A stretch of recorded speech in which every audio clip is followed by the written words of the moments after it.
Départ de Carthagène. Avec les images de cinéma. Quelle qualité les amis.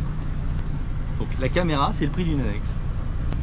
400 €, c'est pratiquement le prix de mon annexe. Mon annexe coûte 500 € hein, quand même.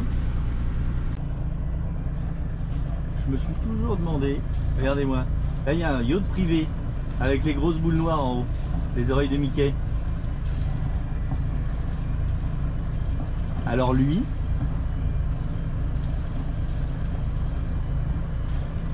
donc il doit avoir la clim, il a fait marcher ses moteurs toute la nuit, ça puait dans le port.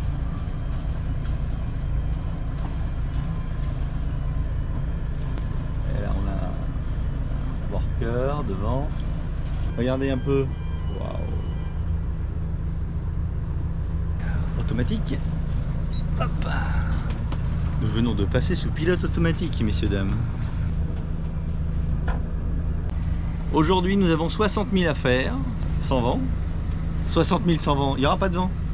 Ah, les images sont belles. Les images sont belles. Dommage qu'il y ait ma tronche au milieu.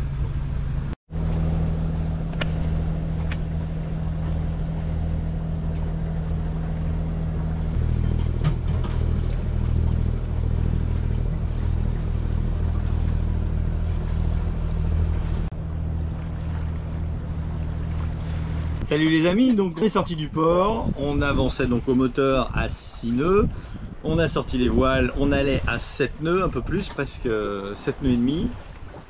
Il y avait 5 nœuds de vent. Hein.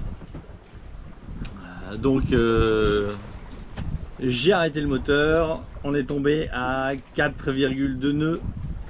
Petit aparté, donc moi ce que je fais c'est que dès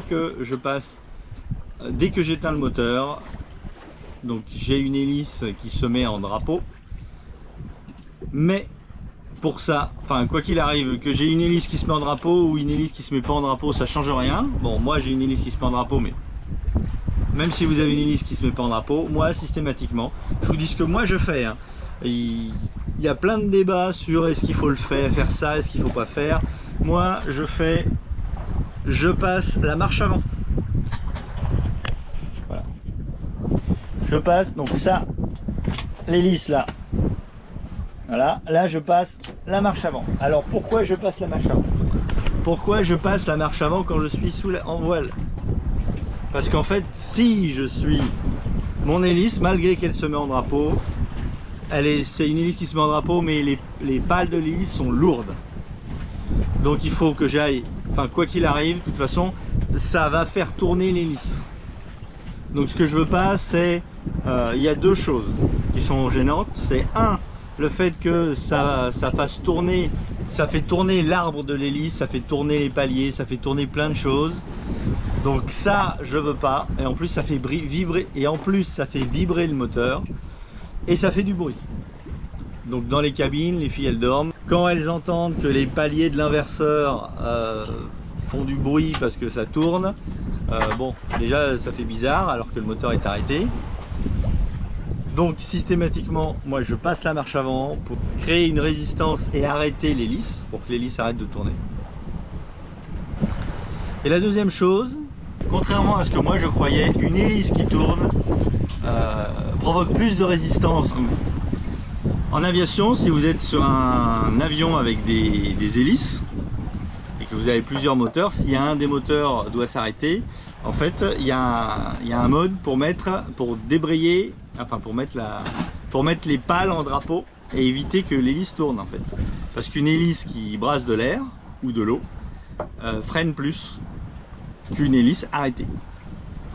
Et c'est vrai que c'est pas intuitif. Moi j'aurais cru qu'une hélice qui tourne freinait moins le bateau qu'une hélice qui tourne pas.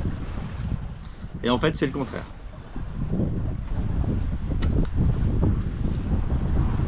Allez, je vais essayer de pêcher. Bon, on avance à 5 nœuds. Ouais, 5 nœuds. Ça va, les poissons, ils vont réussir à rattraper là. Je suis très mauvais pêcheur. Je ne pêche rien, mais je vais encore essayer. Là, je sens, on est proche des côtes. Là, je pense que c'est la bonne. Donc, voilà avec quoi je pêche. Je pêche avec cette petite chose. Alors, ça fait gling gling gling gling gling à l'intérieur. Il y a un petit Il y a une petite bille qui fait du bruit en bougeant pour attirer les poissons. Voilà. Mon bas de ligne est en acier, donc moi j'ai mis des bas de ligne en acier parce que j'en avais marre de perdre mes leurres, hein, parce qu'à chaque fois je perdais mes leurres.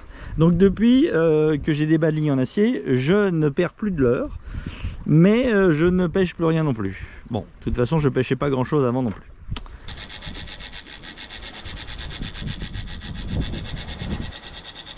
J'aimerais bien avoir un poisson.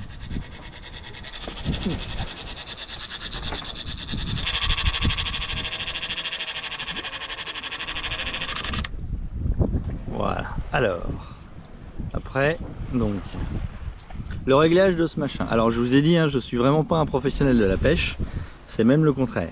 Donc normalement je divise ce truc là, et à un moment donné, voilà, pas que je divise trop, hop. Donc si le poisson mord, hop, ça part, voilà. Et après je fais ça, hop, je tourne cette petite molette là, tac, ça bloque le système, voilà. Et après je pourrais remonter. Voilà. Là je règle. Voilà. J'ai la capitaine qui arrange les pare-battages. Oui, le mousse n'a pas été bon. Et oui, il fait des vidéos, alors forcément. Parce que j'ai quand même cette chose là que j'avais pas la dernière fois. Alors, moi en tant que voileux, si un jour on m'avait dit tu auras un barbecue sur ton bateau, j'aurais dit, j'aurais crié au crime. J'aurais dit, qu'est-ce que c'est que ça? On fait de la voile ou on fait de la cuisine? Et je vois qu'avec l'âge, finalement, j'accepte des choses. Le confort, c'est important. Donc voilà, je fais le barbecue. Finalement, ça fait partie du voyage aussi. Ah putain, il n'y a plus de vent. Bah, je crois que là, on va devoir remettre.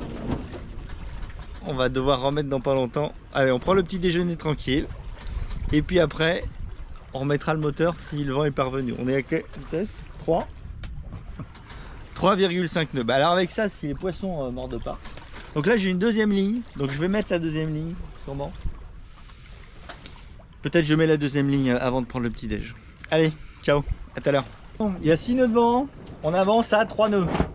C'est pas mal. La moitié de la vitesse du vent. On a aujourd'hui 60 000 à parcourir. J'aimerais arriver avant la nuit dans le mouillage que j'ai prévu. À 3 nœuds, ça va pas le faire. Donc le Eric d'il y a 10 ans, il serait resté à la voile jusqu'au bout, coûte que coûte. Il aurait mis 2 jours à parcourir les 60 000, mais il n'aurait pas allumé le moteur. Alors on est tombé à 2,6. Mais aujourd'hui, je vois les choses différemment. Ce qui prouve bien qu'on peut voir les choses de plein de manières différentes, hein. Il n'y a pas une vérité. J'ai pêché un truc, alors là j'étais tout content. J'avais enfin pêché un truc. Ah, je vais vous montrer. Regarde un peu cette prise. Ah, là c'est tonnerre. pour, non, ça marche plus comme avant. Là tu appuies juste là. C'est une super caméra. Hop. Ah, génial! Regardez-moi ça! Oh, cette prise, on va se régaler! On va se régaler là! Oh là là! Alors, tiens, vas-y, prends du recul. Mets-toi là-bas. Pose tes fesses tout de suite et cale-toi. Voilà. C'est bon, tu filmes? Regarde ce que tu fais. Voilà. Il y en a qui m'ont dit qu'ils avaient mal de mer. Hein. Oh, c'est pas de ma faute. C'est ça bougeait trop. Hein. Mais toi aussi tu bouges. Ah ouais, je bouge. Ça bougeait, hein. Alors, tiens, poubelle. Attends. C'est quoi ça? C'est un sac de quoi? Produit Algérie. Produit en Algérie, je sais pas. Ça vient peut-être de l'autre côté de la Méditerranée. Ah, et oh, regardez. C'est bon? Ouais, c'est bon, c'est bien. J'en mets dans l'eau quand même? Ouais. Ah, on y croit, on y croit, on y croit. On y croit, on va finir par manger quelque chose. Bon, ben encore une fois,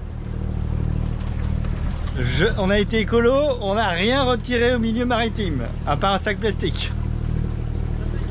Bon, le bon côté, ça fait un sac plastique de moins dans la mer. Le mauvais côté, c'est que les sacs plastiques sur le barbecue, ça grille pas bien. Bon, on est au moteur, là on se sent bien là, c'est vraiment la Méditerranée. Faut que je vous avoue un truc, il y a des moments en Méditerranée, je me pose même des questions sur le fait d'avoir un bateau à voile. Parce que la plupart du temps en Méditerranée, surtout l'été, eh ben il n'y a pas de vent. Et puis quand il y a du vent, il y en a trop. Enfin, pour les voiliers, ce qu'il faut, c'est un petit 15 nœuds. 15 nœuds de vent, c'est bien. Nos voiliers sont étudiés pour fonctionner bien à 15 nœuds de vent.